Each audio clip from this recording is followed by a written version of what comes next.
se me escucha. ¿Se me escucha bien? Algunos estamos muy sordos.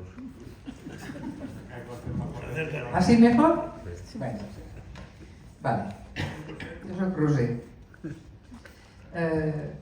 Vamos a ver, a mí en una comida nos encontramos Alberto, Carmen y yo, y entonces me pidió que explicara mi detención, cómo había sido, el porqué y mi experiencia.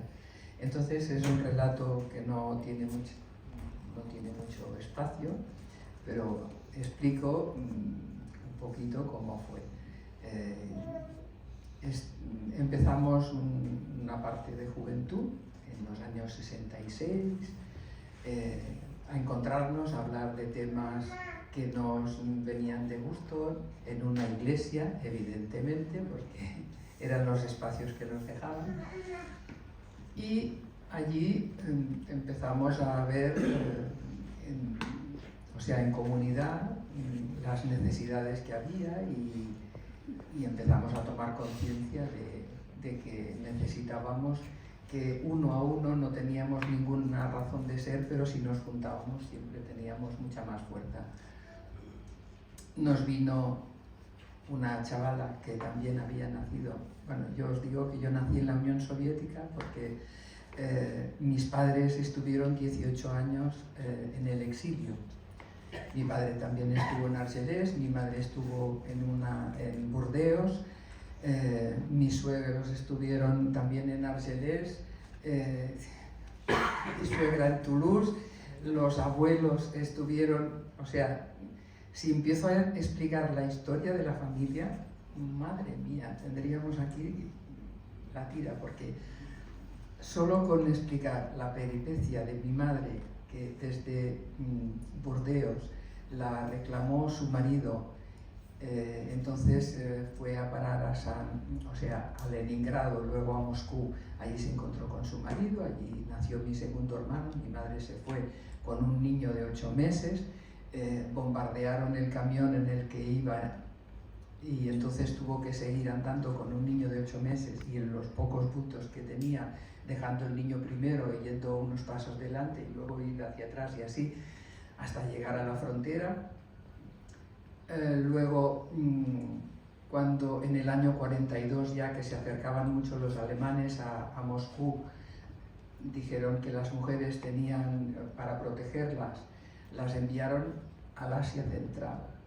Y entonces, imaginaros lo que fue un viaje que duró varios meses, de mujeres con niños hacia la Asia Central, con el cambio total de mentalidad, de vestuario, de idiomas, de clima, porque claro, fue a parar que allí era un clima desértico, por el día un calor de 40 grados y por la noche bajo cero.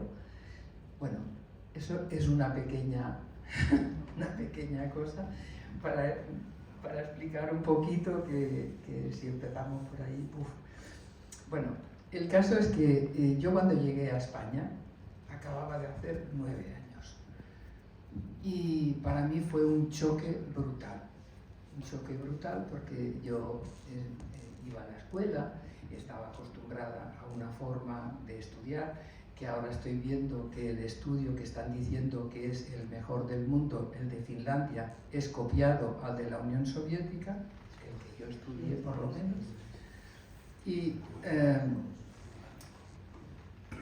encontrarme que en la escuela a mí me decían que yo no tenía que dar opinión, que yo tenía que memorizar, yo tenía que aprenderme las cosas de memoria. Y claro, yo decía, no, yo tengo que leer algo y luego dar mi opinión, lo que yo he entendido, para que podamos decir qué cosas estaba diciendo yo raras, ¿no?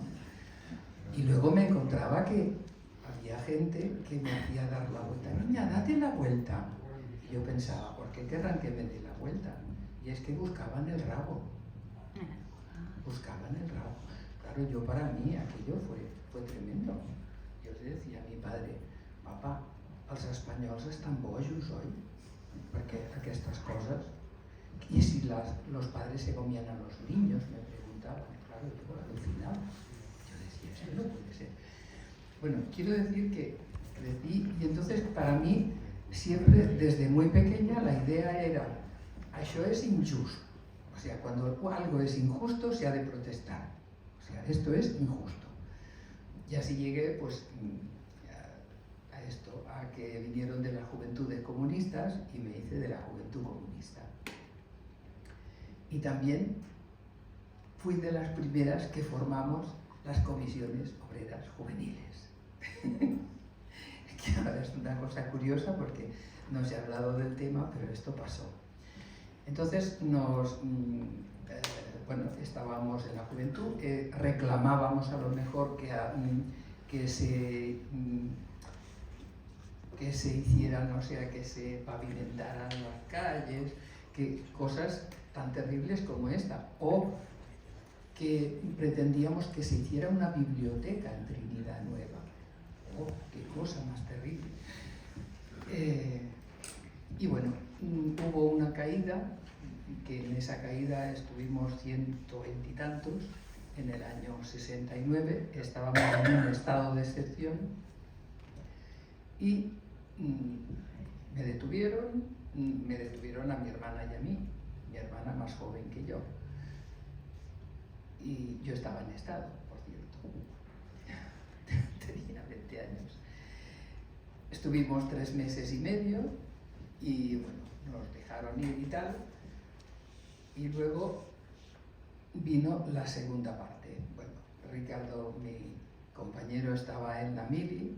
Yo no había dicho que tenía pareja para no implicarlo, porque claro, si estaba en la mili, él corría riesgo. Entonces, a mí me decían, ¿quién es el padre? ¿Quién es el padre? No tiene padre, no tiene padre. Esas cosas. Entonces, bueno, luego de allí entré en una segunda clandestinidad, porque primero fue esa clandestinidad, pero resulta que mis suegros estaban en el aparato de propaganda del partido. Entonces yo no podía manifestarme ni hacer nada que tuviera relación, que los pudiera poner en peligro. Entonces aparentemente yo me había aburguesado. Para mis amigos, eso era duro, ¿eh? Eso era duro. Entonces, para salir de eso nos dijimos, mira, le ofrecieron un trabajo en Bilbao y dijimos, pues nos vamos y allí podremos hacer la nuestra. Nos vamos a Bilbao y entonces Gregorio nos dijo, tranquilos, que se pondrán en contacto con vosotros y entonces entraréis en contacto con la gente del partido, y entonces con las contraseñas y todas estas cosas que teníamos, porque vino alguien y entonces se presentó allí y nos dijo, bueno, dio correctamente la contraseña y tal, y resulta que era Ramón Ormazábal, que era el secretario general del Partido Comunista del País Vasco. Por lo tanto, otra vez nos quedamos sin poder hacer ninguna relación, digamos, vecinal ni ninguna cosa, porque era una casa de seguridad. Y allí también había el problema de que, como estaba ETA, había muchos camaradas que delante de ¿qué hacían? Cuando no tenían sitios donde ir, se presentaban en casa de los comunistas. Entonces tenían que esconder gente y se encontraban en dificultades. Bueno, en el 75 nos volvemos para Cataluña ya y en el 76 vamos a Nou Barris. Entonces allí ya sí, bueno, se acabó ya esto y ahora vamos de aquí. Entonces tuvimos en Nou Barris, tuvimos una relación tremenda. Bueno, allí reivindicamos de todo. Con el padre de Alberto, Lorenzo Valenzuela, que además llegó a ser secretario general de comisiones obreras de la ONCE, que eso es importante, porque hizo un cambio. Luego ya lo quitaron todo lo que se había conseguido, pero de todas formas él consiguió muchos avances ahí. ¿Me dejas un inciso? Sí. Hablando de... No, yo no necesito, me da más cosas. cuando mi suegro fue secretario general, bueno, le hicieron de todo. O sea, desde el principio de, en plan, soborno, ¿no? Vamos a comprarte. Él nunca se vendió, ¿no? Vamos a enchufar a tus hijos, ¿no? Y aquí van a tener un trabajo seguro para toda la vida, como amenazas, ¿no? Amenazas y sanciones injustas. Quiero decir que siempre ha sido un hombre con mucha dignidad. O sea, eso. Sí, sí, lo constato, que es así. Bueno, allí estuvimos reivindicando que los niños en la escuela no fueran más de 25, reivindicamos que tener una plaza, Gran zona verde. la gran Era un zona descampado verde, una brutal. zona verde chiquitita que teníamos, pero bueno, pero se consiguió. En mi calle, que querían poner un bingo, recogimos 1.500 firmas y me amenazaron de muerte. Me lo dijo uno de Alianza Popular. Entonces me dijo: Rubia, he oído por allí que están diciendo que esa rubia que se la van a cargar. Pues bueno, pues mira, otra cosa más. Y bueno, todas estas historias que yo pienso que más o menos todos hemos ido viviendo. Luego hubo muchas otras cosas que podríamos entrar, pero tampoco quiero extenderme mucho. Luego nos fuimos a vivir, o sea, estuvimos viviendo en Nou Barris. En Nou Barris tuvimos muchos militantes, tuvimos muchas acciones, hasta que llegó que se rompió el PSUC, y allí se formó el PCC, nos quedamos, sí, digo que a partir... ¿Se oye? Sí, ahora sí. Cuando se rompió el PSUC, nosotros nos quedamos con una parte importante de militantes, había cerca de 1.000 militantes con el PCC, porque la parte importante del partido se quedó con nosotros. Y bueno, pues seguimos las luchas y tal. Luego ya nosotros nos fuimos a vivir a Creixell, allí... A Sardañola, sí, en Sardañola estuvimos. Bueno, allí tuvo más militancia Ricardo, yo estaba más aplicada en otras historias. Y bueno, luego nos fuimos allí, estuvimos 6 años en La Paz, también nos encontramos con el tema de la lucha de la gente para que no la sacaran de sus casas y luego pues bueno, han ido cayendo unas cosas y otras y estamos... Que lo que estamos buscando es gente joven que nos vaya supliendo, porque claro, nosotros necesitamos recambios, estamos diciendo, vale, que nosotros nos tendremos que ir, o sea, estamos jubilados pero nos tendremos que ir jubilando, que hace falta nuestra experiencia, sí, pero también conviene que la juventud se vaya implicando y vaya adquiriendo hábito de lucha, porque es su futuro y nosotros estamos luchando por ese futuro. Y yo estoy ahora hemos creado un grupo de mujeres en el pueblo y me doy cuenta que es que las ideas es de pena, o sea, o sea, los chavales jóvenes que empiezan a decir que ellos no tendrán derecho a jubilación. Y claro, yo digo, pero vamos a ver, nosotros pensábamos que tampoco tendríamos derecho, pero para eso luchamos, para tenerlo. O sea que las cosas se hacen haciéndolas.